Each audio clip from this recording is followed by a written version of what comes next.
Jaalala fakkeessee viidiyoo narraa waraabbate akkam jirtu hordoftoota kiyyaa ni jira galata rabbii. Viidiyoo kana laayikii gochuun dagatina. Yeroo baay'ee laayikii godhaa isiniin hin jedhu. Yeroo tokko yoo viidiyoon gorsa sirriitti yeroo gorsuu barbaadu bicha laayikii godhaa isiniin jedha. Sagalee kiyyaa asumarraan dhiifama narraa ta'a. Qofaan naqafee jira. Obboleettii kana namoonni baay'een miidiyaa irra siifachi oofuu jiranii agartanii jirtanii harkaan waan isheen of gootu namoonni baay'een argitanii jirtanii osoo gara seenaa ufeetti hin darbiin dura obboleettii kanarra haasa'uu barbaada. Namoonni baay'een arganii jiranii miidiyaa kana irra siifachi oofuu jiranii harkaan maal akka isheen gootu qaama ishee kan akkamiin akkatti isheen itti haasoftu agartanii jirtanii jechuudha.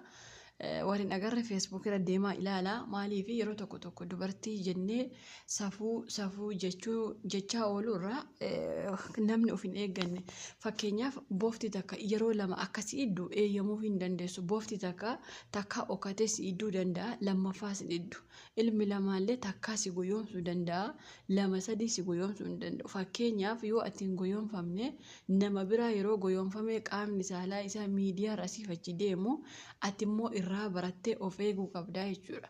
Dirqama sirra gahuu hin qabu waan kun haga sirra gahee ganaa atillee qaama kee waraabdee namaaf ergitee haga boosuu eeguu hin qabdu jechuudha. Obboleettii keenya kana namoonni baay'een ajandaa godhatanii jiranii ani garuu ajandaa ishee godhachuu hin barbaanne. Ookee gara haasa'u ufeetti darbaa mucayyoo kanaa waa ilaallata.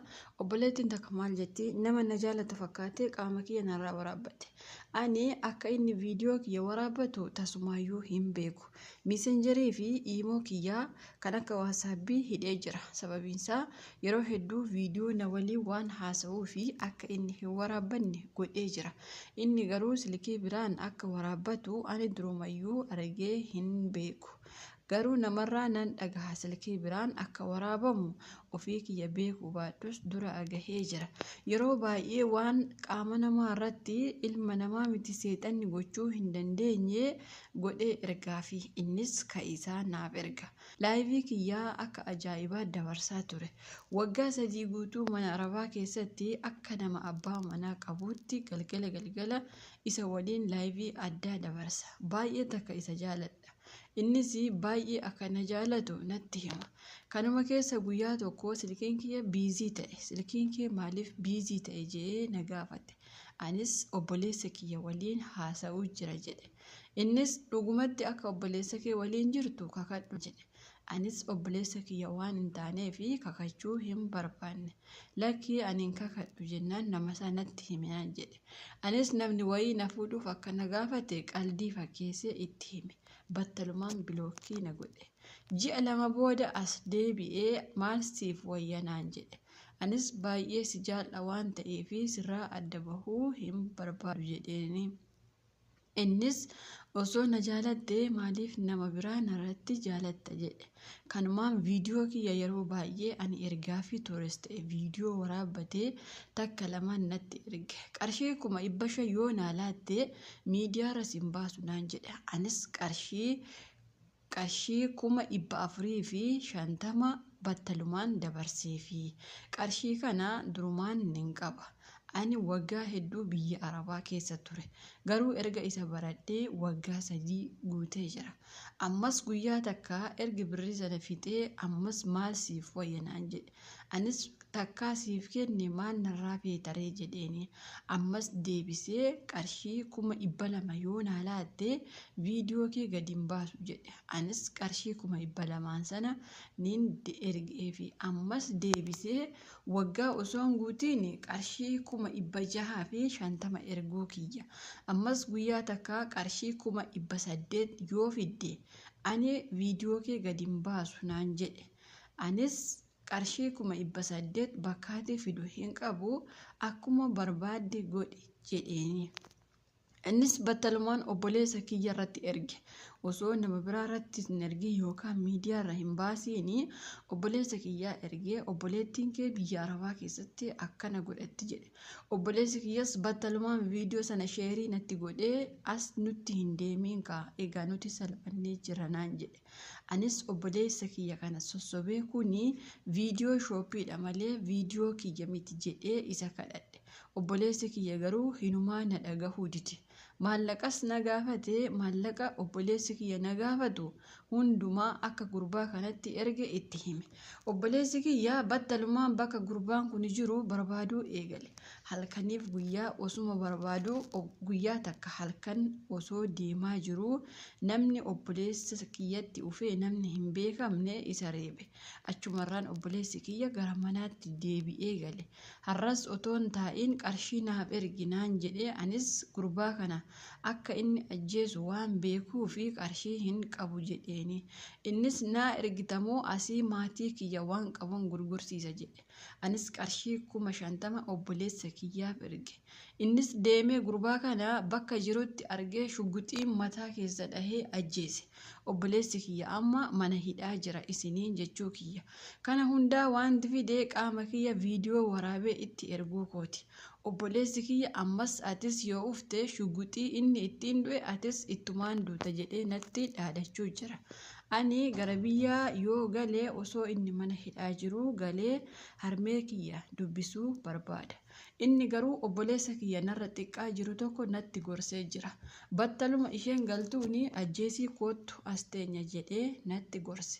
Obboleessa kiyya narra xiqqaa baajaajii sii bitaa mana sii ijaaraa waan ati barbaadde siif godha jedhee kadhullee obboleessi kiyya xiqqaan lakki ani suma ajjeesuu barbaada naan jedhe.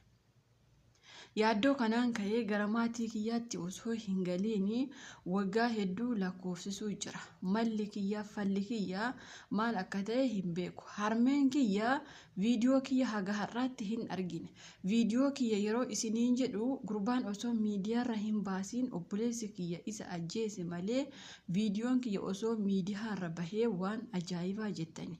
Kuni akka ilma namaatti osoo hin taane akka seexanni hojjetutti akka 66 jedhan sanatti hojjedhee itti ergaa ture. Anuu maaliif akkas akkan godhe naaf hin galu. Yookaan qarshii kootti nafne yookaan gurbaatti nafne yookaan obboleessa kiyyatti nafne meeqa badduu ta'ee biyya namaatti hafe. Harmeen kiyya obboleessi kee nama ajjeesee mana hidhaatti hafe atis ufuu diddesii dubbisaa koottu maaloo naan jetti. Obboleessa kiyya narra xiqqaa akka na ajjeesuuf jedhu harmee kiyyatti hime. Isheenis maaltu akka ta'e ilma gaafa gaafattu yookaan obboleessa kiyya innis harmee kiyyatti himuu dhiisee akkanumaan ishee addunyaa kanarraa balleessuu barbaada jedhe. Anis bakka obboleessa kiyyaa deema jedhe. Harmeen kiyyas deebistee ijoollee kiyya lamaan dhabuurra atummaan achi taa'e situ badii qaba natti fakkaata. Ani badii keessanis hin beeku natti himuu diddani jettee harmeen kiyya kunoo anas ilma ishees abdee boohuu jirti. Malli kiyya maali? Akkamitti gara biyyaa galee harmee kiyya dubbisaa badii guddaa akka qabu anuu beeka.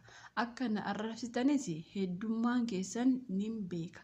Ani garuu arraba sodaa osoo hin taane waan godhes waan beekuu fi akkatti harmee kiyya dubbisu yoo qabaadhe yaada keessan naaf qoodaa itti obboleettiin keenya. Dhugaa dubbachuuf har'a qofaan na qabee baay'ee wanti dubbisuu hin dandeenyani. Maal isinitti fakkaate obboleettiin keenya kun yeroo dura viidiyoo ishee namaaf ergaa turte namni sun hagaaqee obboleessa ishee irratti ergu obboleessi immoo egaa akkuma beektan waan takka gaafa obboleettii isaarratti arge haga lubbuu baasuutti gaha waan ta'eef haga obboleessa isheellee mana hidhaa keessatti hambistu geessistee jirti.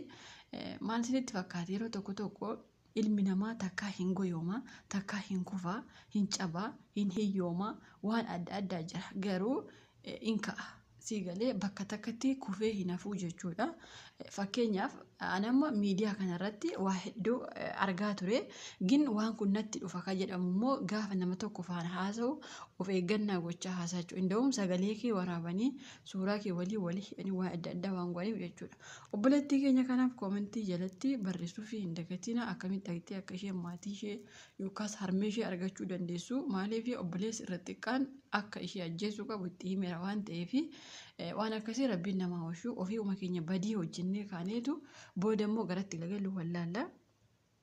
An akka yaada kiyyaatti yeroo baay'ee waan takka gaafa dubbachuuf jettan yookaas immoo waa tokko gochuuf jettan itti yaaduuf barbaachisa. Akka yaada kiyyaatti ani biyya galtee bakkuma tokko teessee harmee kee waammattee osoo dubbistee gaariidha jedhee yaada. Kun yaada kiyya maaliif haati ofii yoomillee nama yaaddi yoomillee nama barbaaddi ala isheeti waan ta'eef nama waggaa meeqarraa ture obboleessi sunis jibbeef osoo hin taane jecha obboleessa sanaa fudhatee yookaas immoo viidiyoo ishee argee maqaan nu badee osoo miidiyaarra baheera ta'e kan jedhamuuf innillee kana keessa galee tarii gurbaa irratti qaafna osoo sossobanii homaa gochuu dhiisuu danda'a jedhee yaada.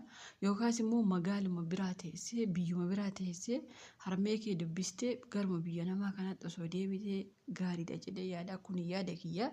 Warri koomentii immoo yaada keessan kan isinitti tole koomentii jalatti qoodaa fi maal isinitti fakkaate namoonni yeroo baay'ee dhiiraan shaawwadamna nuti warri shamarranii osoo ta'e nuti warqiidha nuti biyya arabaa keessaa maallaqa fida nuti waan adda addaa dafqa keenya xab godhee mana gaarii biyyatti makiinaa gaarii waan hundaa gaarii mootummaa caalaa nuti shamarra biyya arabaatu mana gaarii ijaara biyya keessatti rakkataa kan gargaaru mana amantaa kan kamii kan ijaaru shamarra biyya arabaati ture ka kabajaa qabullee kabajaan ka heerumullee makiinaa meeqaan sargii meeqaan ka heerumullee unu ture garuu ofumaa keenya deebisnee ka dhiira bitu unu ka dhiiraaf maallaqa ergu unu ka dhiiraaf hudduu qullaa waraabe ergu unu kabajaa ofumaa ofirraa fuunee kaaneetu booda gorreemmoo malli kiyya maali falli kiyya maali jenna malee kan akka warqiin akka shamarra biyya arabaa hin jiru garuu shamarra biyya arabaa walumatti maqaadhaan malee kakaayyoo qabdullee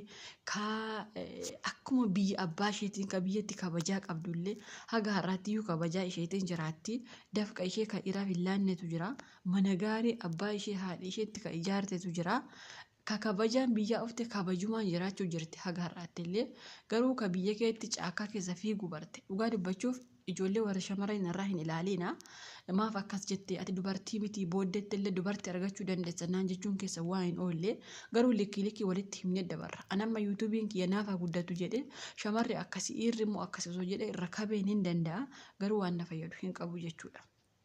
Baalagummaa biyya keessatti warri baranii dhufanii warri abbaaf haatiin abboomne biyya kana keessatti illee maqaa walumatti nu dha'ani. Fakkeenyaaf biyya kana keessa an dhuguma rabbee isinitti himu mana arabaa kana keessa waggaa 8-9 ol ammatoon fakkeenyaaf waggaa meeqa akka mana kee jiraadhe isinitti himee na kolfuu dandeessan akkamiin waggaa amma kanaa biyya namaa jiraatte jechuu dandeessa waan ta'eef icciitii hundaa ofii miidiyaa irratti hin himanii waggaa meeqa akka biyya arabaa ta'an maal akka qaban maal jechuun sooroma ammaa odeessuun hiyyummaa durii odeessu isa jedhan sana waan ta'eef haasa'uu hin barbaadu garuu hundi ijoolleen shamarranii biyya namaa kana keessa jirtu hunda baalagee miti hundatus immoo qaama ishee waraabee dhiiraaf erga miti garuu immoo namni tokko mee amma mucayyoo amma suuraa ishee as gidduu isinii gashe kuni feesbuuk irratti maal akka isheen gootu hudduu ishee kan akkam akka isheen gootu dhugaa rabbitiin jaa yuutuubiin nama adaba yoo viidiyoo akkasii fidan malee kanaaf ofumaa kabajaa ofirraa fuutee namarraallee kabajaa fuuti garuu kabajaa qabdu kabajuma isheetiin jiraatti ofuma keessan balleessitanii ofuma keessan badii fiddanii ofuma keessan waraabanii itti argitanii booda gortanii immoo obboleessi nama ajjeesee mana hidhaa galuutti ilaali haga obboleessi nama ajjeesee mana hidhaa kuni maali sababii isheen hudduu ishee adaba